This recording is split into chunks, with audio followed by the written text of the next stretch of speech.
వచ్చారు, యేసుని దర్శించుకున్నారు. తర్వాత వారు ఏం చేశారో తెలుసా?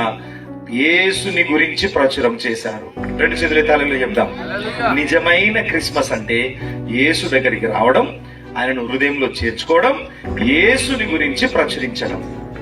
ప్రచురిస్తున్నావా? అయితే నువ్వు క్రిస్మస్ చేయట్లేదు.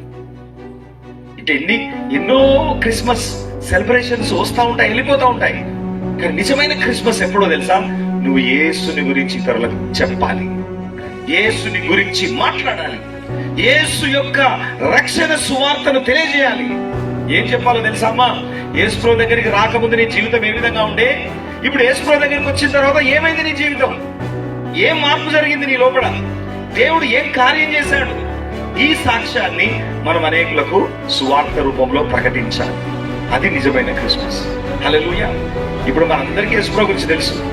క్రిస్మస్ ఎవరి దగ్గరికి తీసుకుపోవాలి? యేసుని గురించి తెలియనటువంటి ప్రజల దగ్గరికి యేసయ్యను గురించిన వార్తను తీసుకొని పోవాలి. మరి ఎంతమంది తీసుకువెళ్తారు? ఈ గొర్రెల కాపరులు తీసుకుపోయారు. వాళ్ళు అప్పుడే యేసుప్రభుని నమ్ముకున్నారు. అదే రోజు నుంచి వాళ్ళు సువార్త ప్రకటిస్తున్నారు. నిజంగా యేసుని నమ్మినటువంటి వ్యక్తి, నిజంగా యేసును హృదయంలో చేర్చుకున్న వ్యక్తి, ఆయన లోపలికి యేసయ్య మాటలే వస్తాయి. పండుకుంటే యేసయ్య మాటలే వస్తాయి, కూర్చుంటే యేసయ్య మాటలే వస్తాయి, తింటాంటే యేసయ్య మాటలే వస్తాయి. ఎందుకంటే గుండె నిండా యేసయ్య ఉన్నాడు. హల్లెలూయా. యేసయ్య మనలో ఉంటే యేసయ్య గురించి రావా మాటలు? ఖచ్చితంగా యేసుని గురించే వస్తాయి. నీ నోటిలో నుంచి యేసుని గురించిన పలుకులు రావట్లేదంటే ఏదో ఎక్కడో లోపం జరుగుతాంది నీ లోపల.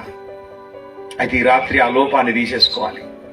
ఇక్కడి నుంచి వెళ్తుండగానే యేసుని గురించి మాట్లాడడం ప్రారంభించాలి.